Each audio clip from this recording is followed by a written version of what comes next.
মোহনা বলছে, ইস, রান্নার তেলটা শেষ হয়ে গেছে, স্টোর রুমে আছে, কেউ যদি একটু এনে দিত। শুভলক্ষ্মী সেটা শুনে তেলটা এনে দেয়, কিন্তু মোহনা সেই সর্ষের তেলটা মেঝেতে বিছিয়ে রাখে যাতে ঠাম্মি পড়ে যায় স্লিপ কেটে। মোহনা বলছে, শুভই তো একটু আগে স্টোর রুম থেকে তেলটা এনে দিল, তেলের বোতলে ফুটো করা আছে, একটু দেখে আনবে তো। তখনই হয়তো সিঁড়িতে তেলটা পড়ে গেছে। শুভ বলছে, একদম ভুল কথা, আমি যখন তেলের শিশিটা নিয়ে এসেছি তখন কোনো ফুটো করা ছিল না। ঠাম্মি তখন বলছে, তোরা মেয়েটাকে কেন বকছিস বলতো, ও কি ইচ্ছে করে করেছে কিছু? আদি তখন শুভকে ধমকাচ্ছে আর বলছে, চুপ করো প্লিজ, একবার তো অন্তত বড়দের কথা শোনো। মোহনা শুভকে পিঞ্চ করে বলছে, খুব খারাপ লাগছে না?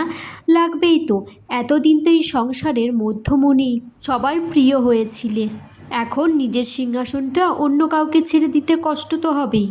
আদি মোহনাকে ওষুধ দিচ্ছে, তখন মোহনা বলছে, তুমিও কি বাড়ির সবার মতো বিশ্বাস করো যে আজকে আমার জন্য ঠাম্মি এত বড় চোট পেল? মোহনা আদিকে বলছে, তোমার কি হয়েছে আদি, তুমি কেন এত হীনমান্যতায় ভুগছো? তুমি কেন সহজভাবে সবার সাথে মিশতে পারছো না আগের মতো?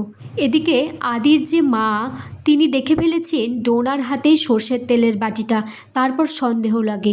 তখন অহনাকে গিয়ে বলছে, আমি জানি শুভ, এই বাড়ির বিষয়ে কথা বলাটা আমার উচিত নয়। আমি জানি শুভ, তুমি তেলটা সিঁড়িতে ফেলোনি, আর কে ফেলেছে সেটাও আমি ভালো করে জানি।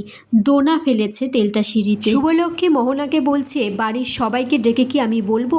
দেবিকা কাকিমা ডোনাকে তেলের বাটিটা নিয়ে যেতে দেখেছে।